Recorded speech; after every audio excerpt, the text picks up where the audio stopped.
Assalamualaikum warahmatullahi wabarakatuh. Salam sehat, salam sejahtera buat kita semua. Ramadan tahun ini SDN Cengkaring Timur 03 Pagi mempunyai acara baru, yaitu Pocega, Podcast Cengkaring Timur 03. Kali ini kita akan membahas tentang informasi seputar Ramadan.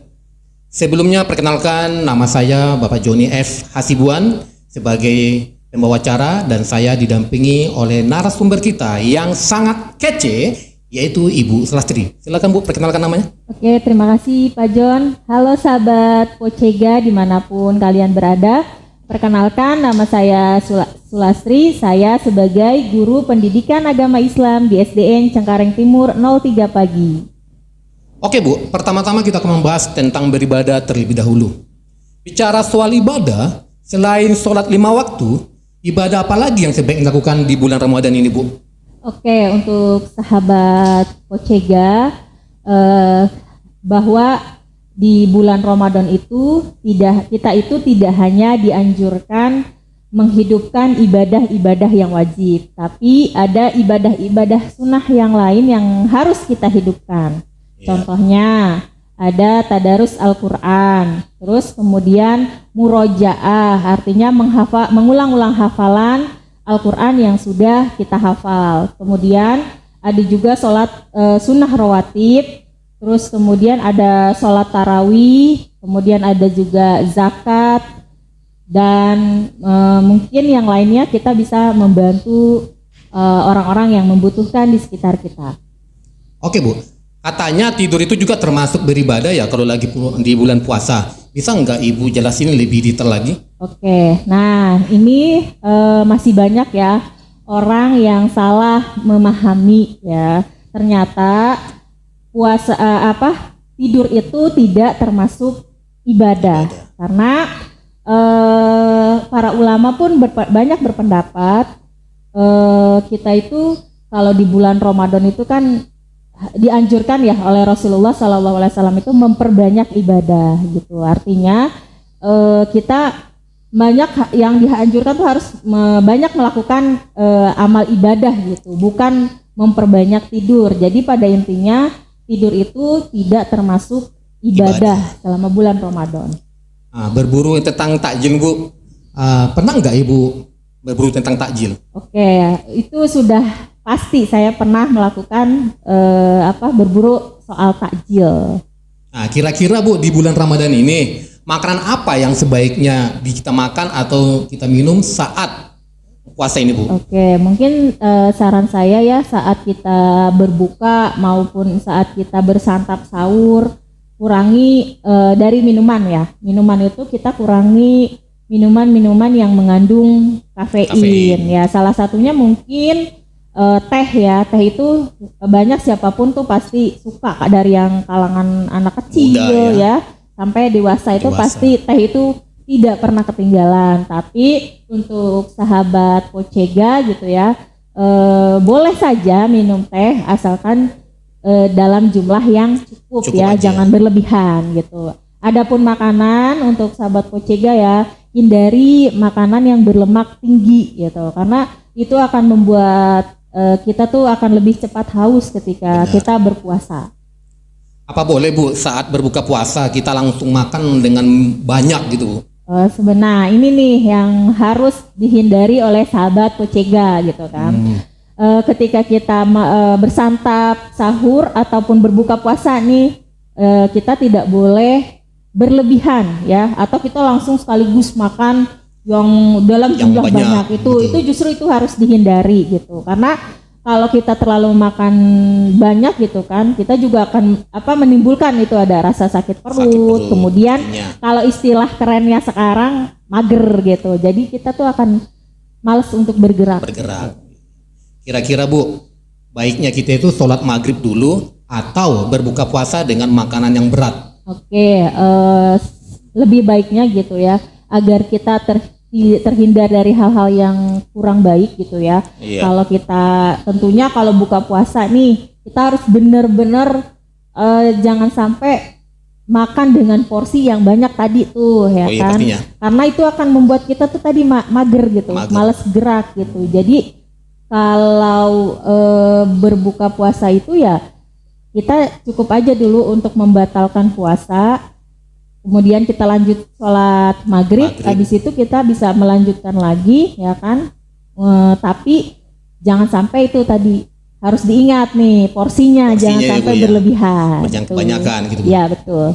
Nah lanjut Bu, menurut Bu Sulastri, bisa nggak sih Sobat Pocega yang ada di rumah berbagi dengan sesama?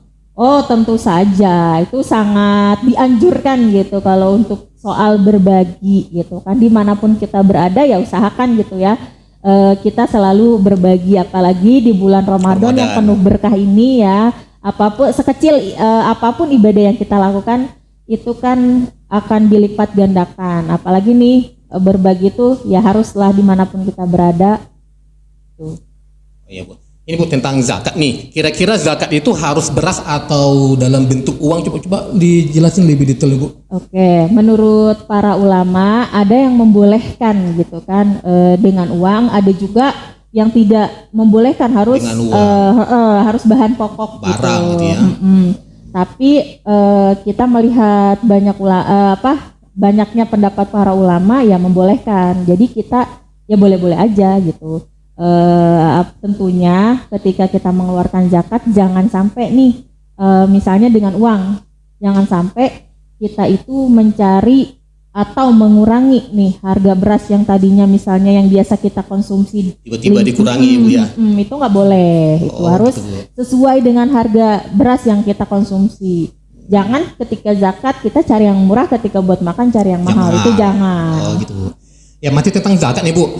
Bu Sulastri, dari dimulai umur berapa Bu orang biasanya membayar zakat? Biasanya bayi yang baru lahir pun sudah diwajibkan untuk mengeluarkan zakat. Tentunya bayi yang baru lahir nih misalnya dia lahir pada malam Idul Fitri gitu. Ya. Kira-kira itu harus gak? Nah itu sudah harus tuh wajib membayar. Iya, jangan sampai nih kita sebagai orang tua itu lalai dari hal-hal kayak gitu. Gitu Bu ya. Lalu Bu, siapa aja yang boleh menerima zakat dan yang tidak boleh menerima zakat nih? Oke, yang boleh menerima zakat itu di dalam Islam sudah disebutkan ya, ada 8 golongan. Ya, yang pertama itu orang fakir ya, di mana orang tersebut ini dikategorikan dia tidak mampu, tidak memiliki pekerjaan ya. Tidak bisa menghidupi kehidupan jangka wajib ya. Hingga akhirnya kan dia tidak mampu untuk membiayai hidup, memenuhi kebutuhannya. Yang kedua itu di kategori miskin, di mana kategori miskin ini dia mempunyai lapangan kerja tapi penghasilannya itu tidak cukup untuk memenuhi kebutuhannya. Terus yang ketiga itu ada yang disebut dengan amil. Amil ini orang yang bertugas mengumpulkan zakat, kemudian dia menyalurkan kepada orang yang berhak.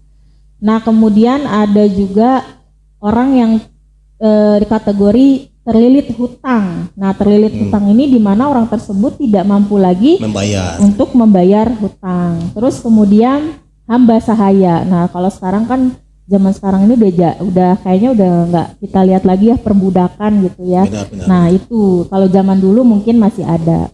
Terus yang ke-6 itu ada fisabilillah. Fisabilillah ini orang yang berjuang di jalan Allah. Terus yang ke-7 itu ada yang disebutnya Ibnu Sabil. Ibnu Sabil ini di mana seorang musafir ya, orang yang dalam perjalanan jauh perjalanan jauh, dia di mana orang tersebut nih benar-benar kehabisan bekal. Nah, dari kehabisan bekal itu dia berhak menerima zakat gitu. Tapi secukupnya ya, tidak boleh berlebihan. Terus ada juga yang terakhir mu'alaf, yaitu orang yang baru masuk Islam. Ya.